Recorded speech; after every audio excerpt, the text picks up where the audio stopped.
Welcome to Careers in Discovery, where you'll meet scientists who've forged outstanding careers in biotech and hear about what they've learned along the way. This podcast is brought to you by Singular, building brilliant biotechs.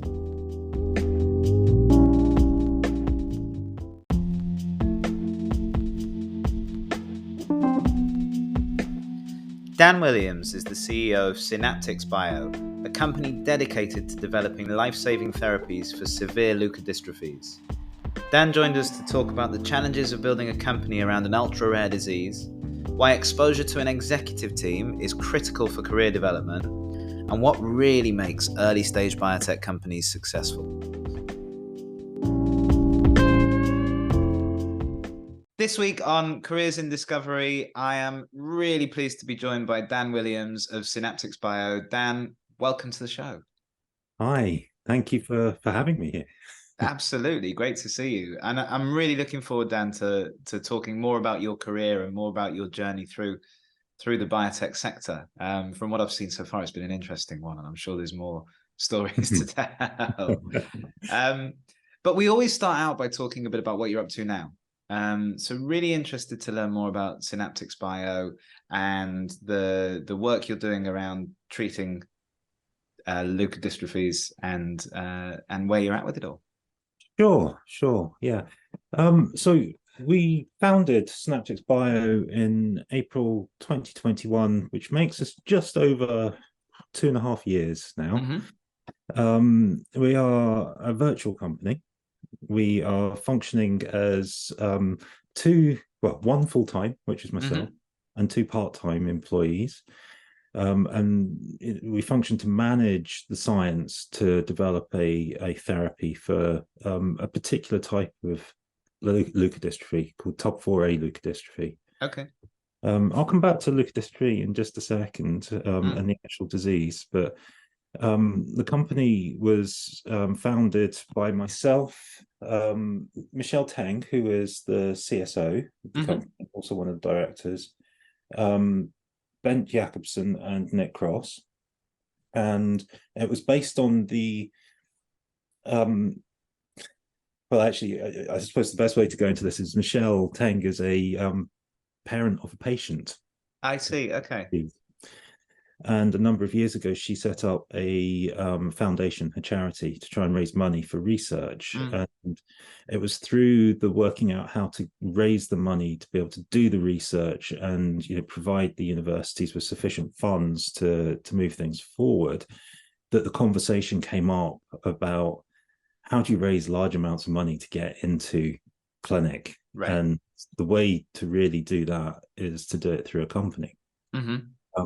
And that's where the idea sprung from. And Ben Jacobson and herself got in contact with me. And I happened to be at a point in my career where I was looking for the next thing to do. And I had some time. And I spent about 6 months just setting up, working out the business plan, figuring out how much money we would need to do this. Yes. And figuring out how we would do it. So as mentioned, leukodystrophy itself and type 4A leukodystrophy is a ultra rare disease, right, and affects children mainly. And there's a huge spectrum of how it affects those children. Some are it's a mutation that's caused in the gene type 4A. And in some children that mutation shows through very early on as an early onset form.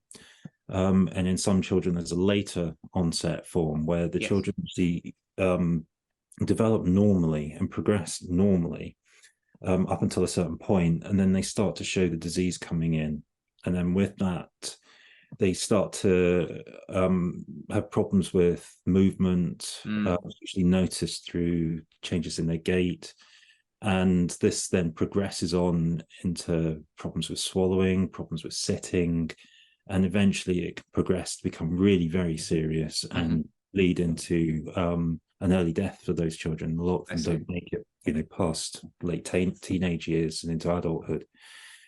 And it's a very, very slow progressing as well in those children, which in some ways makes it ideal as a target for therapy, Yeah. because we can catch it early, or we hope we can catch it early, and we can treat over a long period of time, and then alleviate those symptoms and kind of hopefully turn it around.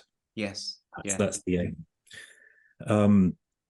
So the particular type of leukodystrophy that we are treating, or we're looking to try and treat, is a thing called type 4A leukodystrophy, which the particular disease is hypomyelination with atrophy of the basal ganglia and cerebellum, or Okay. HBC. It's a bit of a mouthful, but that really describes it. And leukodystrophies are diseases of the white matter, which is that white hue which you see when you look at the brain, and that white hue is caused by myelin, and it's the lack of myelin and formation of myelin within those children that causes the disease.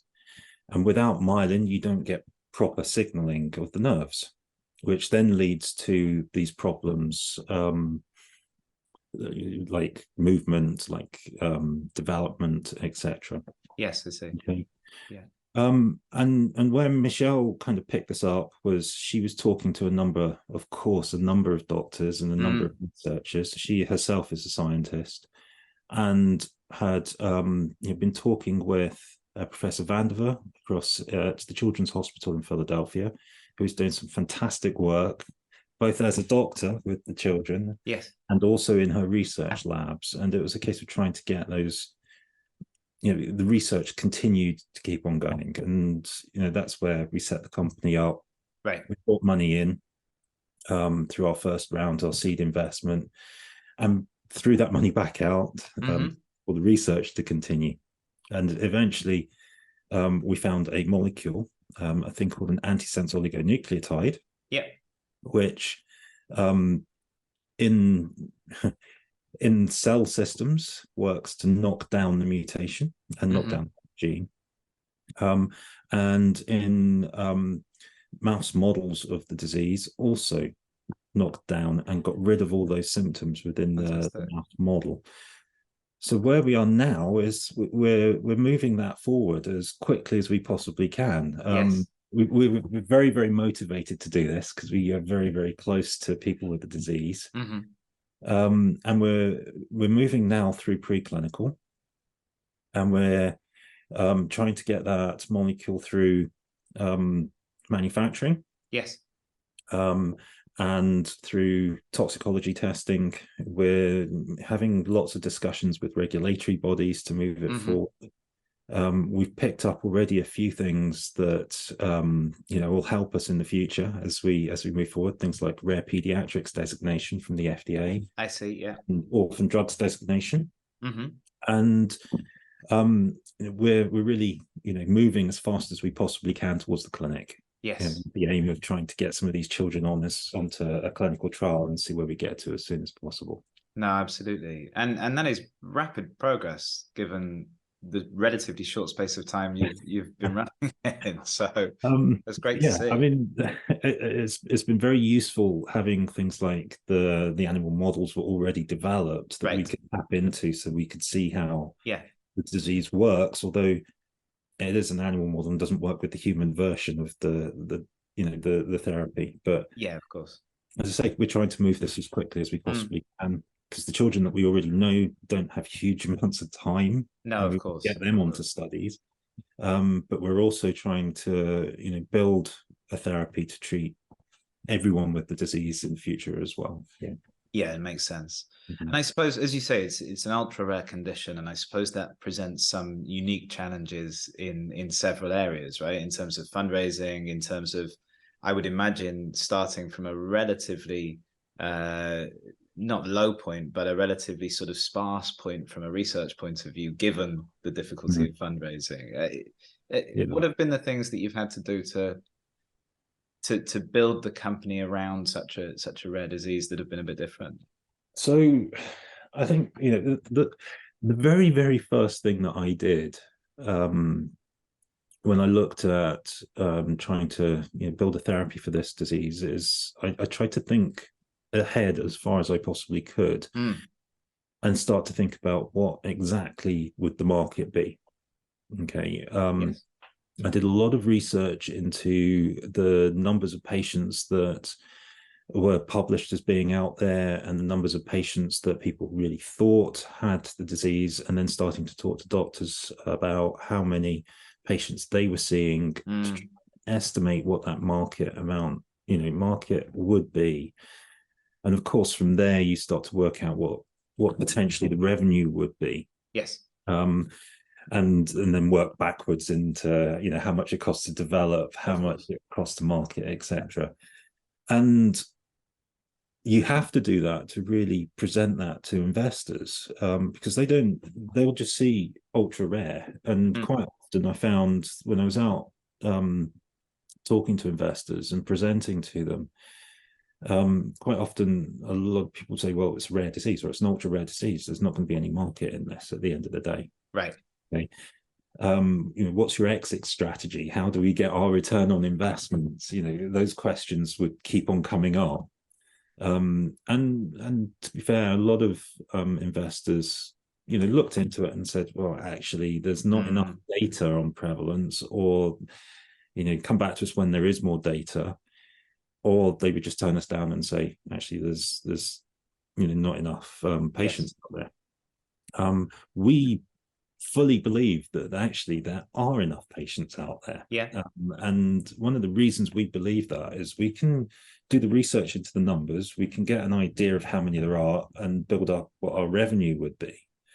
But we're also very, very aware that there's a whole load lacking in diagnosis.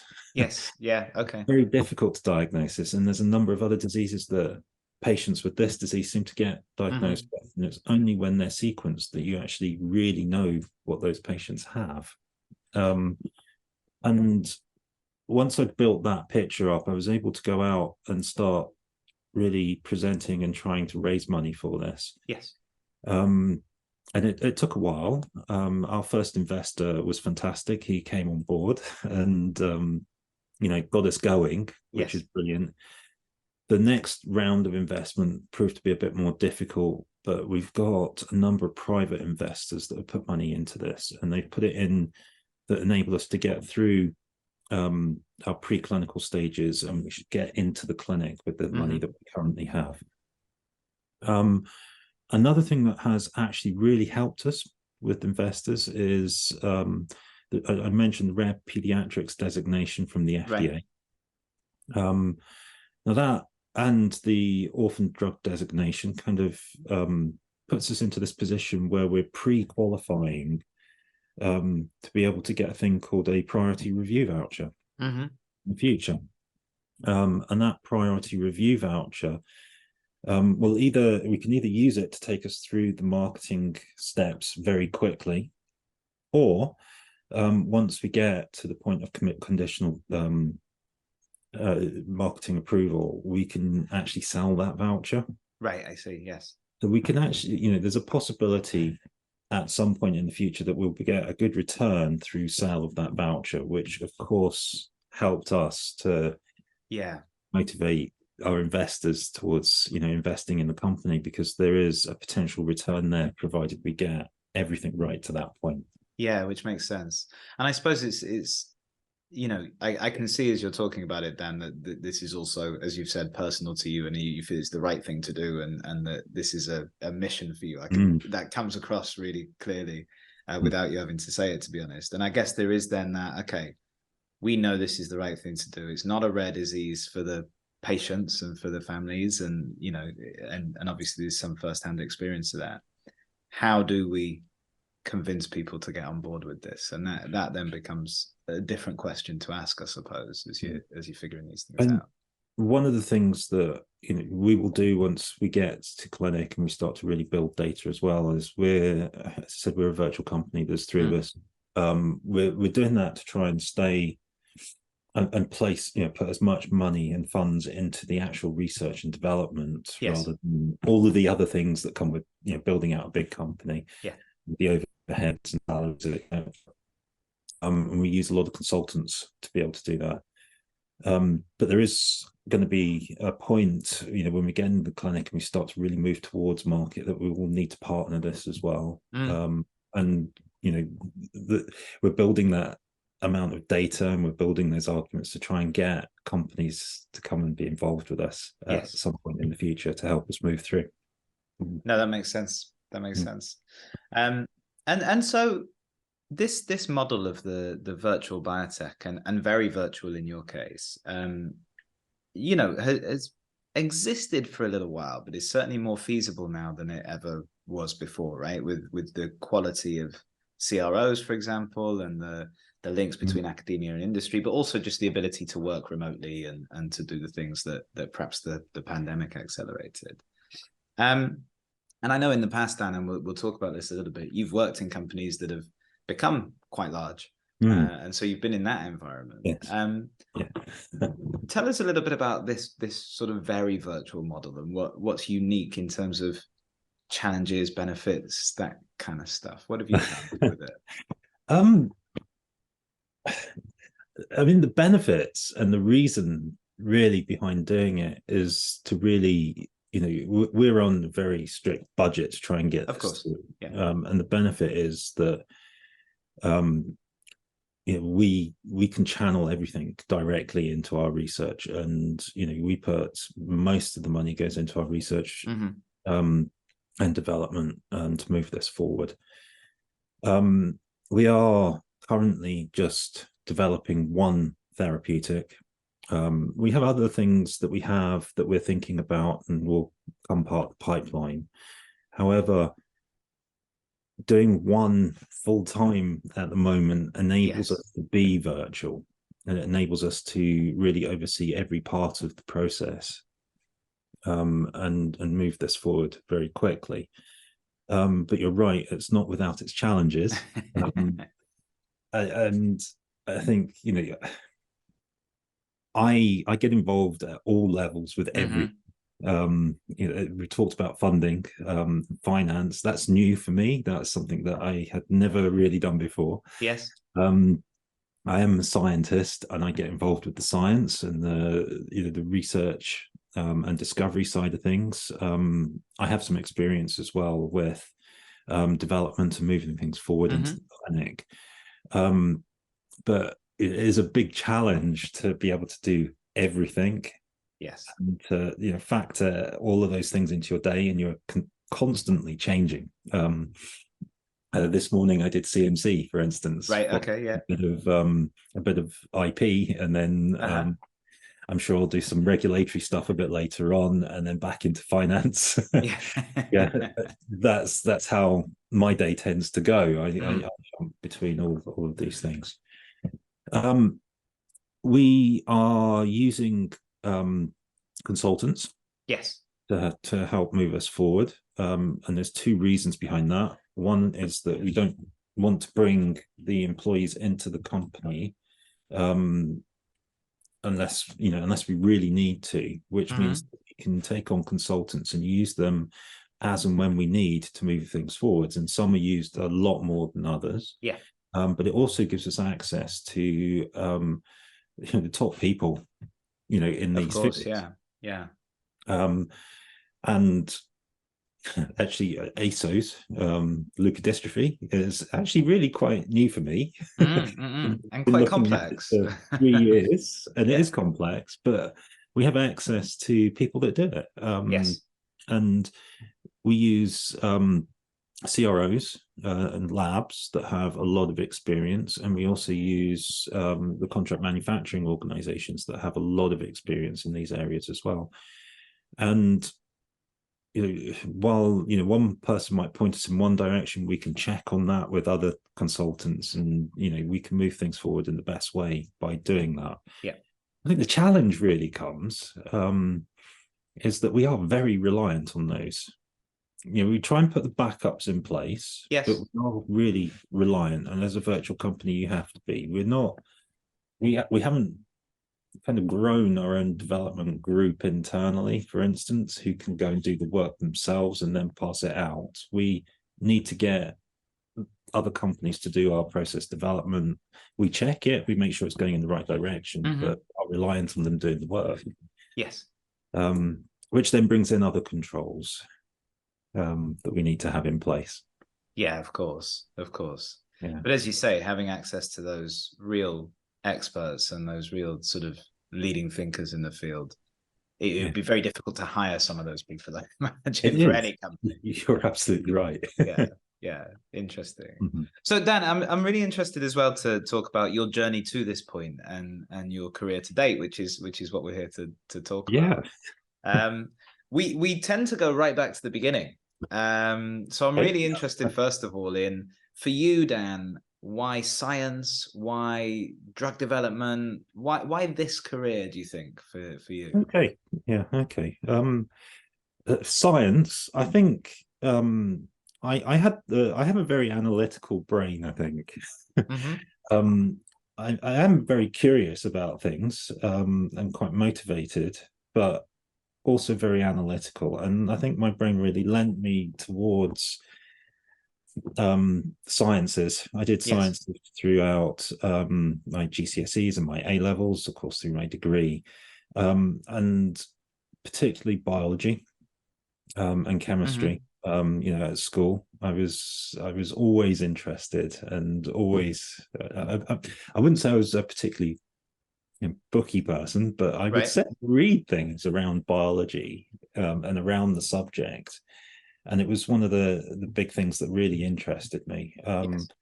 That led me onwards to my degree. I went to Dundee University. Hmm.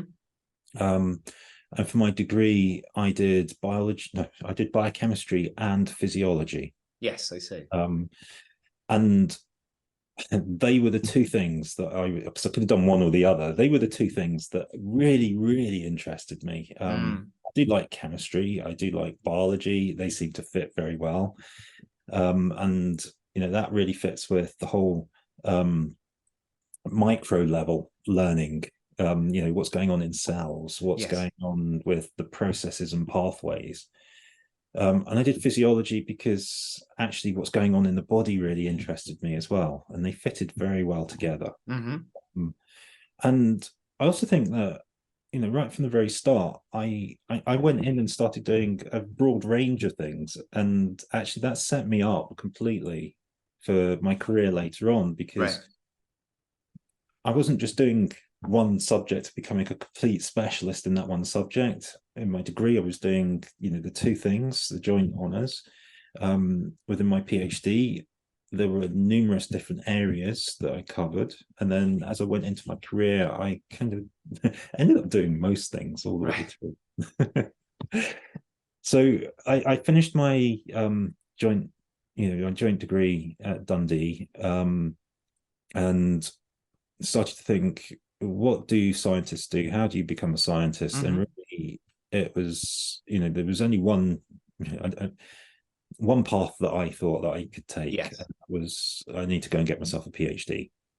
Um, I need to go and really expand my skills and be able to Hmm. do things in the lab, and I need to be able to think about, what I'm trying to do in the labs, and how that will affect science generally. Yes.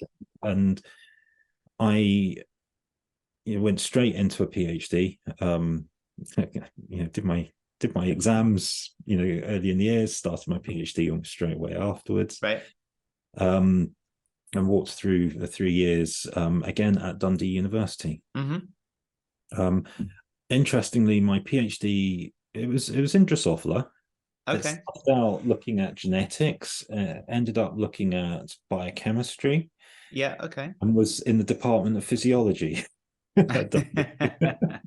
Again, kind of spanning a number of Yeah. years. And it was really good. And everyone I worked with was really, really helpful and got me through that. Mm. And when I came to the end of that, one thing I did know was that I didn't particularly want to stay in academia to do, for my career. I wanted to go Yes. and see how science was done in industry.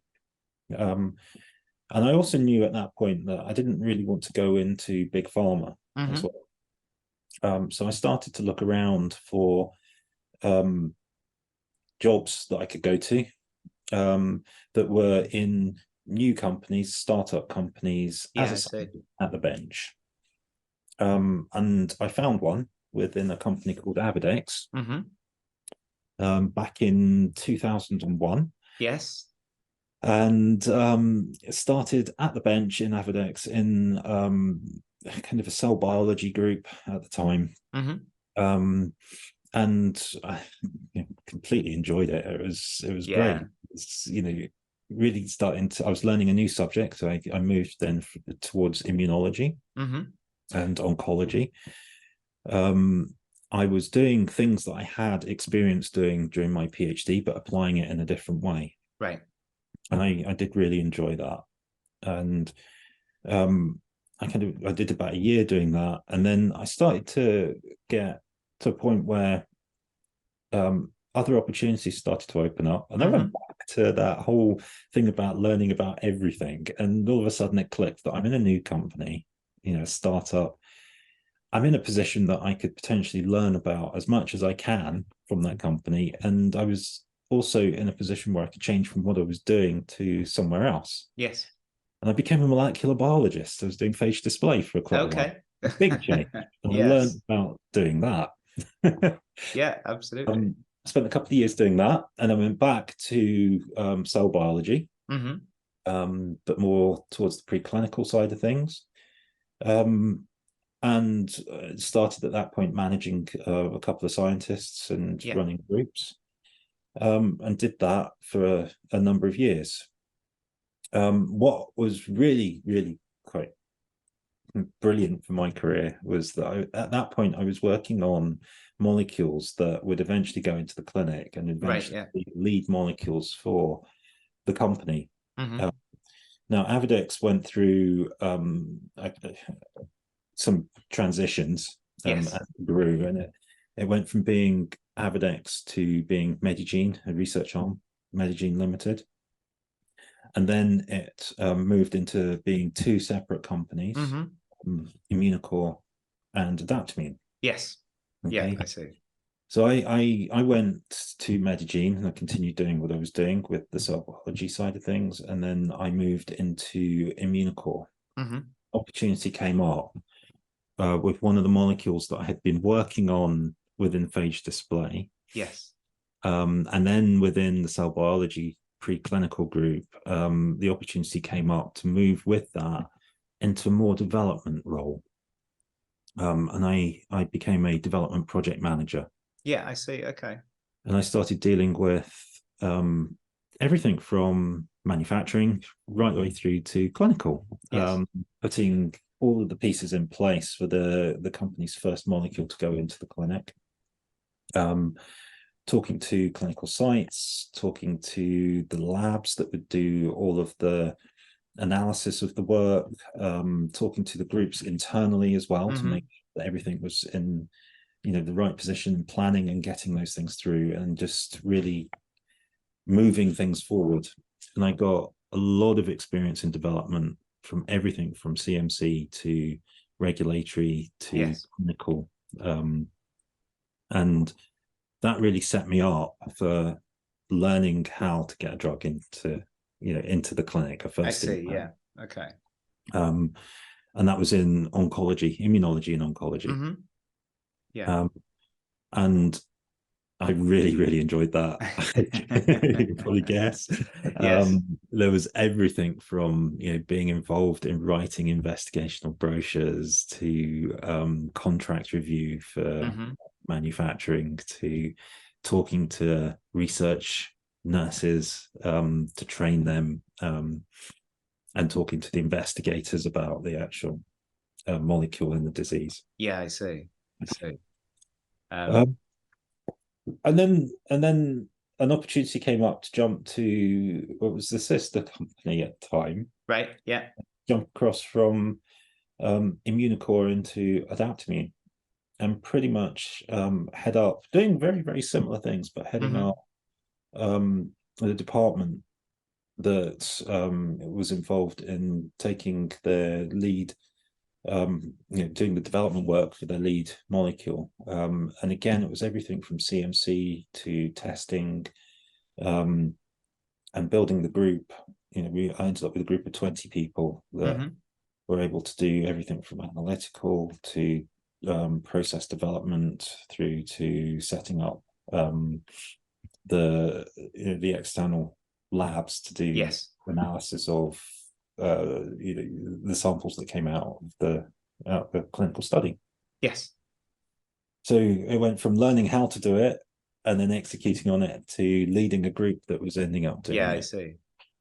And I think I built a huge amount of experience at that point, both managerial and actually executing the R&D Yes. as was required.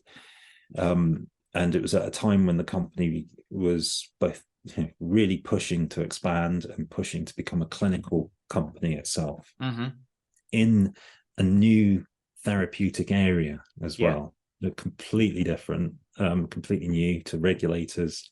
Yes. And to a lot of the investigators that were using it. Yeah, absolutely. So lots of challenges to figure out and problems to solve. Yeah. I spent a couple of years doing that, and really enjoying it. And then an opportunity came my way to step back from development as the company was expanding and growing, and step into research again, back into research, but at a completely different level. And this was much higher up as more of a manager leadership type position, which I jumped at because my career was moving in that direction, and it gave me the opportunity to build those skills. Yes. Yeah. And these opportunities don't come up very often at all. And yeah, it was really pushing and organizing the research teams to move forward. And there was everything from cell research, protein research, and preclinical were under me for a period of time, and they separated off and came back. And my role eventually developed into the VP for research operations. I was really overseeing all of the operational side at that point. A couple of my colleagues who'd actually started at the same time as me, who'd been at the same time, they had the individual groups and they were running the groups, but more as an umbrella thing. I would sit over and make sure the budgets were in place, so we'd make sure the contracts were all coming in, make sure that things were functioning, HR was moving forward. That makes sense. In operations. But one thing I didn't do was I never left the science, and I did run a group still myself. And that was extremely rewarding. It's a small group. And the research that they were doing was really, really good. And it kept me engaged with the scientific thinking rather than moving too far away from from that and into all the operational things you need to do. No, absolutely. And then the company, I think it was about 2018, started to change and move. Oh, and I should mention as well, in the lead up and throughout all of that time, the company did go through some significant changes. Absolutely, yes. I joined when I was about 12. That expanded quite quickly up to the 30, 40. Eventually, when I left Adaptimmune, there was I think there were 400 or 500 people within the company. And the company had gone through a really big Series A, and then had gone on to do an IPO. And while not directly involved in doing things to drive those, IPO and Series A, I was involved in a way that I could see what was going on. Right.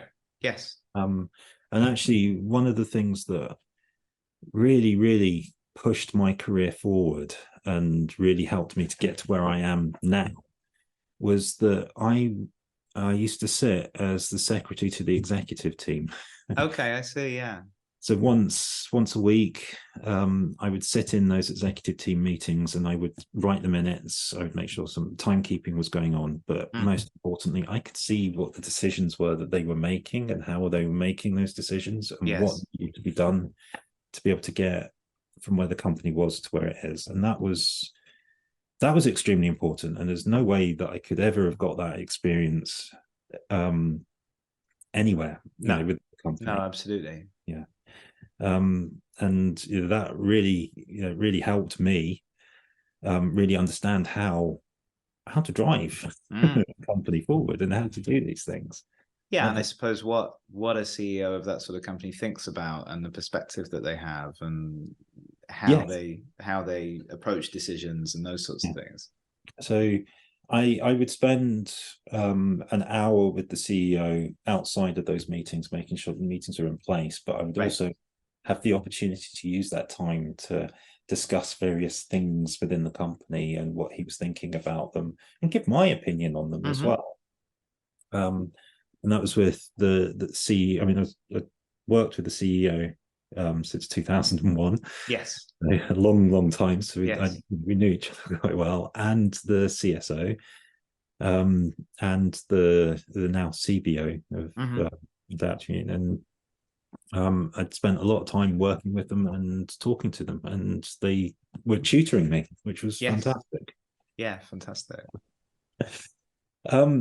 In 2018, and this was a few years after their IPO, and the company was a fully clinical company and functioning well in that way. The company then started to change, and restructuring started to happen. We had 2 sites, one in the UK, which was mainly research and some development, and the site in the US, which was development and clinical and manufacturing. And I think what you find with these companies is that you end up getting duplicates of people doing things. Yeah. Or someone takes over and wants to, move their own team in to do the work. And my position as the research operations kind of moved from being under the CTO at the time to being under the CMO.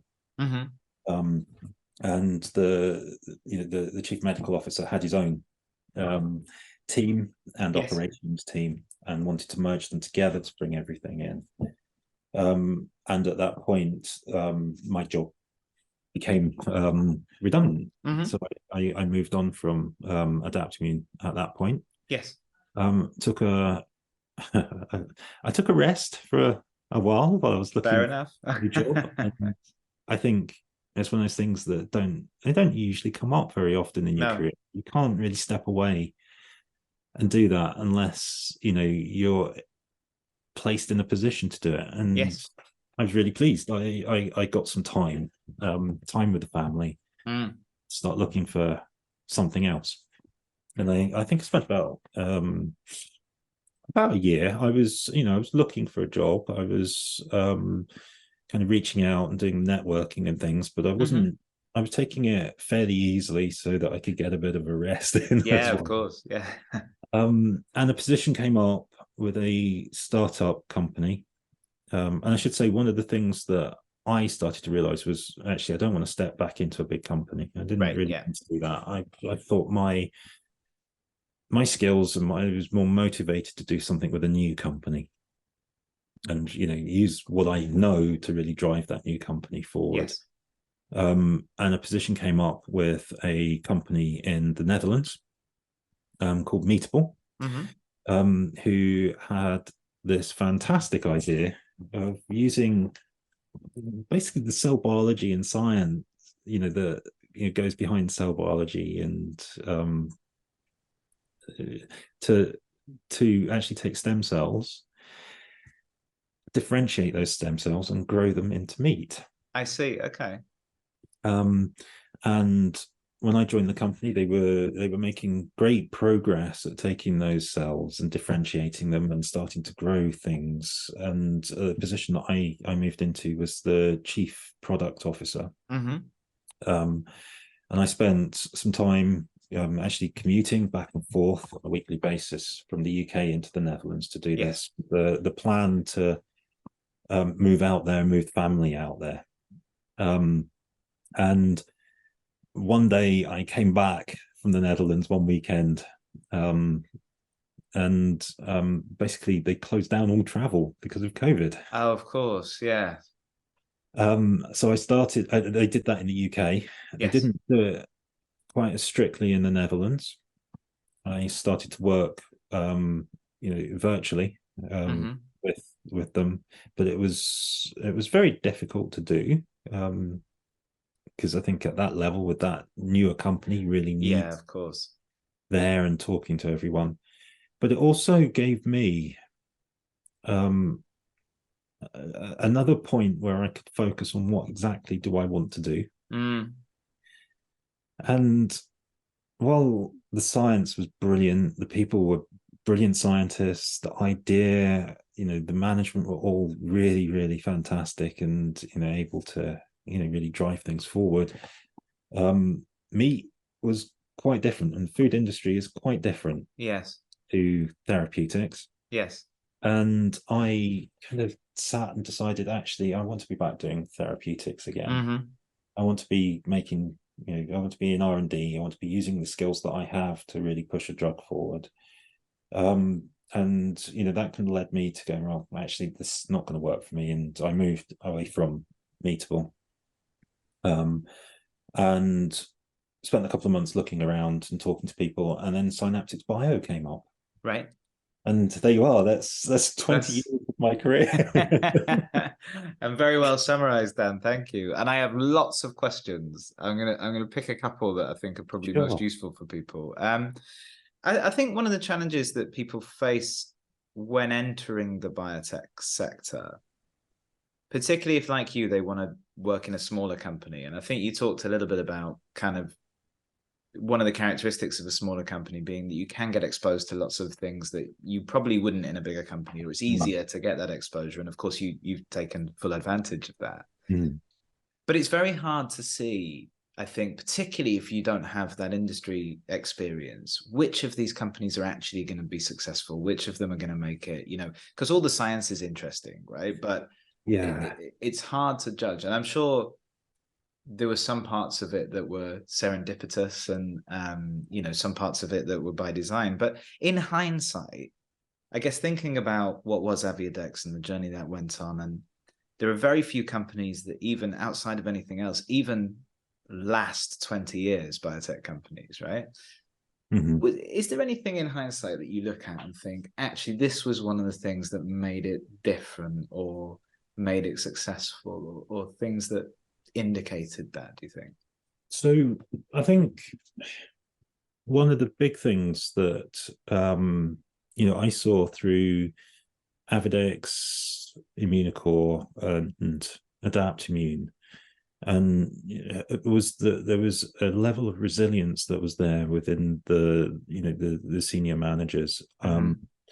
I actually, in some cases, much later than they actually happened, learned about a number of things that happened to the company that, if things had gone slightly differently, or the exec team had made a different decision or folded, the company would have folded and gone away. But actually, they didn't, and they kept at it, and they had that drive to keep at it. There was something that happened around 2012 within Adaptimmune that was a major thing. And that's it's a whole other podcast to tell you about that. But basically, one of the new molecules had gone into the clinic, and there were 2 deaths that resulted from patients getting that. Now that is the sort of thing that it puts the company on a clinical hold. It stops the company from being able to get money.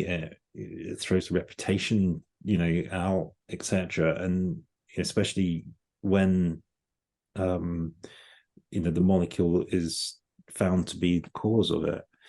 But actually, what happened was the exec team, particularly the CSO, really knuckled down and started to figure out what it was. Yes. Able to then go back not only to regulators but to shareholders, etc., and say, well, actually, this is what happened. This is why this happened, and this is why it won't happen again. Right. Yes. Yeah. And people that are able to do that really drive the success in companies. The Mm, people, mm, there are always going to be difficult things. of course. There's always things that are going to be presented to a company that could end up shutting them down. And yes, a lot of biotechs, get to a certain point and they can't raise money, or something goes wrong. But it's that resilience within the people within the company that really keeps them going. And if you can pick that out, Yeah, I see. pick out the people that are driving those companies and how they respond to these situations, it's difficult to do, and a lot of it comes from reputation. Yeah. But that's what I've seen, and that's what drives things forward. It's interesting because I don't know that particularly a lot of scientists look at that when they're assessing opportunities. The sort of the commitment that the leadership team have to making the business successful, and B, as you say, the sort of resilience, the grit that they've demonstrated. Yeah. But I can absolutely see that. I dare I say it, if you've got an exec team that seems to be turning over very quickly all the time, you kind of wonder, yeah, where's the leadership and what's happened. But turnover can be a good thing as well. Absolutely. Yeah. Yeah. But as you say, it's the patterns that you see in that are more telling, isn't it? And the other question I had for you, Dan, that's really helpful, by the way. Thank you.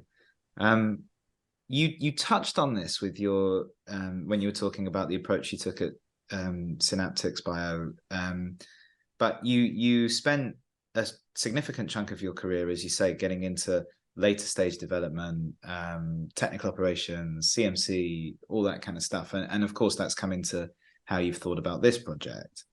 Mm-hmm. When you then went back into research, did that affect how you looked at research? I think that when I went back into research, I started to put a bit of structure in. Mm-hmm. And I think what I learned from development was that these things are very structured. There are certain ways of doing it. I kind of hope that, I kind of impressed onto research some of that structure. There's always a goal. It's how do you get to that goal? Yes. How do you manage getting to that goal, and what kind of things you can bring in? That's what I think I did, and I hope I did when I came through it. And there's that structure kind of goes all the way through from what people are doing. And I have to say the teams that I had, and right at the very beginning, I was managing them, but actually they ended up managing themselves and joining at the same level. They were extremely good, and they were very structured as well. Yeah, I see. Once you get the ball rolling, it helped a lot. So yeah, I'd like to think that's what I brought in to research.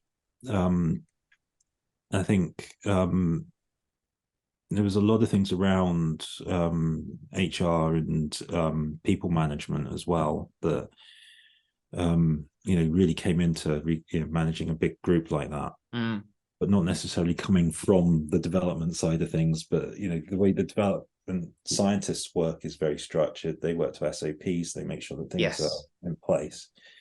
And the company was at that stage at that time. Yeah, no, that's interesting. And then Dan, just to wrap up, you may have touched on this already from what we've just talked about or throughout the course of the conversation, but if you were starting all over again, or if you were talking to someone who was at the beginning of their career or was maybe sitting in academia thinking about a step into industry or in the first few years of their industry career, what do you think are maybe the one or two key things that you've learned along the way that either you'd have liked to have known or that you'd pass on? Oh, there's so many. I'm sure. I think one of the key things for me throughout my career is I'm a scientist and I'm driven and motivated by the science. Mm-hmm. And there's been points, even recently, where you could, you can divert away from that quite easily. Yes. Where I currently am, I could get into the financial side. I mean, I have to do the financial, and it's interesting. Or I could go into, the regulatory side or something. But actually, the one thing that I've tried to do throughout my career is stay in touch with the science and, see the results of things as they come in and really understand the science. So I think one piece of advice is that if you've got into it because that's what motivates you to do it, try and keep with it. Yes. Okay. Do all the other things, learn all the other things. They are really interesting, and they will progress your career, but it's easy to leave that science behind and not be involved with it. But do try to keep that. And that's my motivator. I think, there's a number of other things that, as far as advice goes, I was always feeling very daunted by setting up a company. How do you do things? How do you work things out? And I don't know if I did it late or not. It doesn't really matter. But actually, there's a lot of people that you get involved with who really help you. Yes. And that ranges from investors who point you in the right direction through to your colleagues that you work with. Every problem that you end up having, as long as you're happy to go and talk to people and find the right people to talk to about it, yes, there will be someone who will help you with a solution. And that's not to say that sitting at the top of the company isn't a lonely thing. You have to make the decisions and everything, but it's all doable and you can do it. And if it's something you want to do and move in that direction, you go and do it. Yes. Yeah, absolutely. And it's amazing how helpful people are, right? I don't think you expect people to be as helpful as they are. Yeah. Especially if you're doing something worthwhile as you clearly are. And look, we do wish you the best of luck with it. And thank you so much for spending the time with us, Dan. Thank you.